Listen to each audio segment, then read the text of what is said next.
اهلا بحضراتكم في يوم جديد من ايامنا في اسكندريه. موجودين النهارده في جنه شرق اسكندريه. تابعوا معانا شويه فيديوهات محترمه جدا النهارده على وير. بصوا يا جماعه، ابو قير كباري ومشروعات وحاجات كتير جدا جدا. ابو قير بتتغير، القادم افضل باذن الله. كمل معانا الفيديوهات، ولو اول مره بقى بتشوفنا ما تنساش دعما لاخوكم ياسر دعمنا بالاشتراك وفعل الجرس عشان يوصلنا كلنا كل جديد. كمل معانا فيديوهات ابو قير بيوم مميز باذن الله. وبعد بقى ما انتهت اجازة العيد قررت ارجع مع حضراتكم عشان نتابع كل الجديد اللي بيحصل في اسكندرية وبالاخص المشروعات.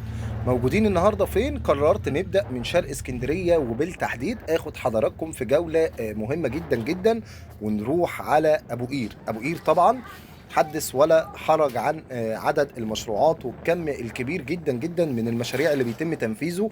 ابو قير في العيد ما كنتش تعرف تيجي هنا من كتر الزحمة.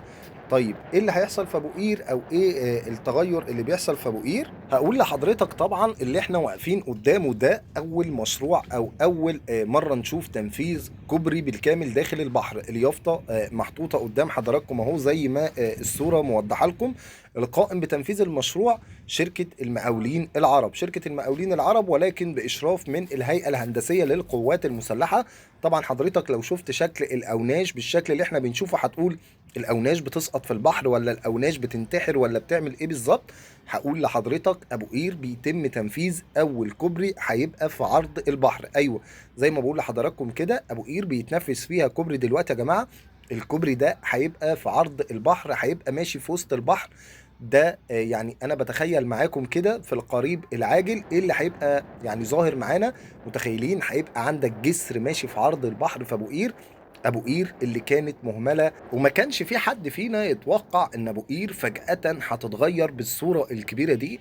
كلنا عارفين منطقه ابو قير منطقه طبعا يعني مليانه بالصيادين. معروف ان ابو قير فيها شواطئ كنا كلنا بنيجي نصيف هنا، مصايف الانتاج الحربي اللي بنقول عليها برديس.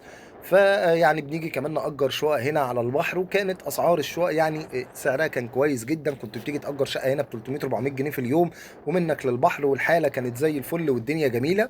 فجأة لقينا بقى كل الناس بتقول لك الحقوا يا جماعه ابو قير بيتم ردم البحر. لقينا بوستات، لقينا فيديوهات، لقينا حاجات كتير جدا جدا كله بيقول لك ابو قير بيتم ردم البحر دلوقتي.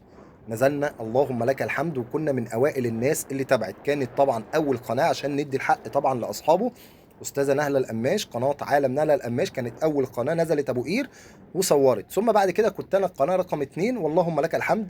نزلت وجبت لكم الفيديوهات اللي انتم متعودين عليها، جبت لكم الفيديوهات من قلب الموقع. اللي بيحصل يا جماعه ايه السبب في انتشار الاشاعات الكبيره جدا جدا اللي بتقول بيتم ردم البحر؟ قالوا لا يا جماعه، في خطأ. اللي بيحصل في ابو قير ده ملوش علاقه بردم البحر. احنا دلوقتي بنقوم بانشاء كورنيش جديد. الكورنيش ده هيبقى امتداد لكورنيش اسكندريه، او الكورنيش اللي كلنا عارفينه. بيبدأ معانا من منطقة المنظرة وبينتهي معانا في الأنفوشي والبحري. فالموضوع ملوش أي علاقة باللي انتوا بتقولوه. طيب هل الموضوع اقتصر على كده؟ هقول لحضرتك لا طبعا.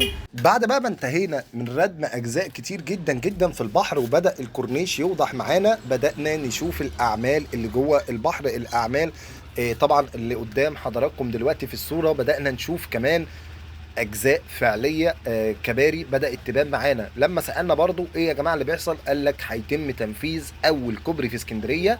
الكوبري بالكامل هيبقى في عرض البحر، وده اللي واضح قدام حضراتكم دلوقتي. الكباري كلها بيتم تنفيذها جوه البحر. بصوا حاجه فريده من نوعها اللي انا بكلم حضراتكم عليه.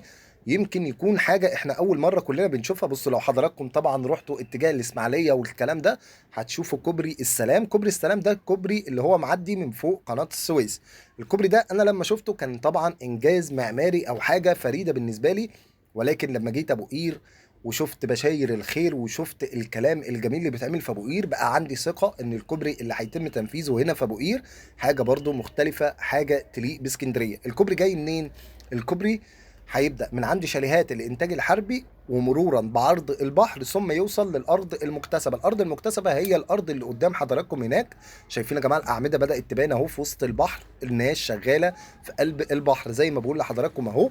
طبعا الصورة بتغني عن أي كلام. الناس شغالة فعلا جوه البحر، الأعمدة بتتصب جوه البحر، كل حاجة بيتم تنفيذها جوه البحر. يعني احنا مش بنتكلم او مش بوصف لك صورة مش موجودة، لا، الشغل كله فعليا جوه البحر زي ما احنا بنقول. طبعا الكوبري هيجي من عند شاليهات الانتاج الحربي، هيطلع يمشي جوه البحر، يعدي يوصل للاتجاه التاني عند الارض المكتسبه. الارض المكتسبه دي الارض المقصود بيها الارض اللي تم طبعا ردمها جوه البحر، واللي هي هتبقى مدينه ابو قير الجديده، ودي اول المدن او مدينه فريده من نوعها. بصوا العمدان حاجه اللهم بارك، طبعا عظمه بيتم تنفيذها في ابو قير. فان شاء الله الكوبري هيعدي جوه البحر زي ما بقول لحضراتكم. ده كده اتجاه الكوبري. لما سالنا بقى على اتجاهات الكوبري، الكوبري طبعا مش هيبقى كوبري جاي من اتجاه واحد، الكوبري هيجي من اماكن كتير جدا. الكوبري هيساهم في الربط ما بين احياء طبعا او مناطق شرق اسكندريه، يعني القادم من ابو قير، من المنتزه، من المنظره، الكلام ده كله عايز يدخل مباشره يروح لمدينه ابو قير الجديده، هيعدي اعلى الكوبري. كمان سمعنا ان القادم من الدولي وعايز يدخل على اتجاه مينا ابو قير الجديد، لان الموضوع ايضا مرتبط بالمينا ده يا جماعه. هيبقى من الاتجاه الثاني اللي انا وريته لحضراتكم وقلت لكم بصوا اجزاء كوبري ظهرت. الكوبري ده ظهر مجاور تماما للمينا. وكمان لو حضراتكم بقى متابعين، فالكوبري فعليا في الاتجاه الثاني. بصوا انا بحاول اقرب لكم عشان تشوفوا شكل الاعمال. خلاص اجازه عيد الاضحى خلصت، الناس رجعت اللهم لك الحمد، شغل ليل نهار.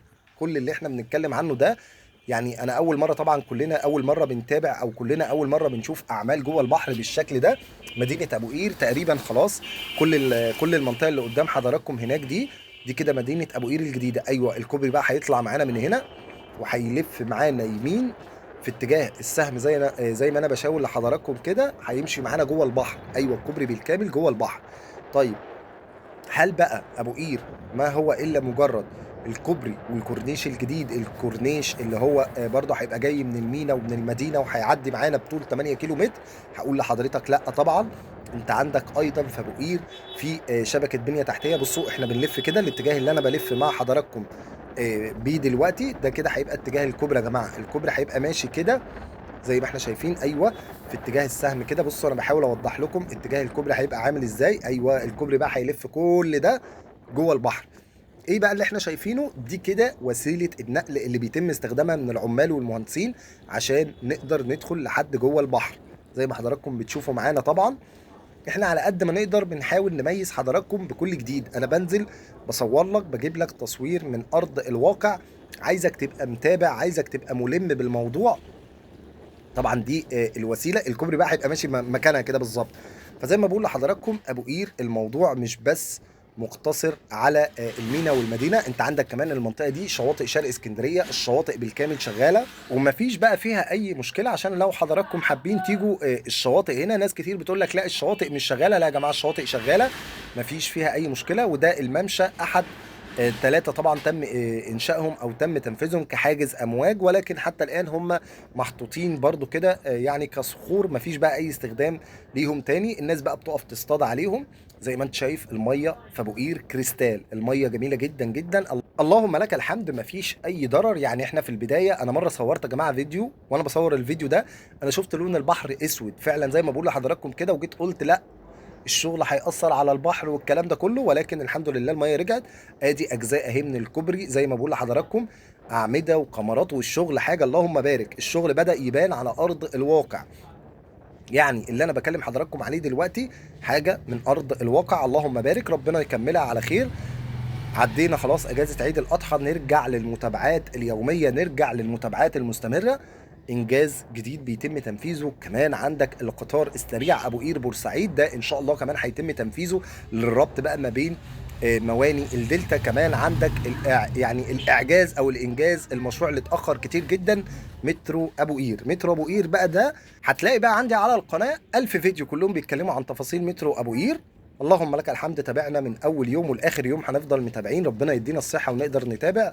دمتم في حفظ الله وامانه، حتى وحشوني من هنا للفيديو اللي جاي. كل عام وانتم بخير. تحيا مصر، تحيا مصر، تحيا مصر.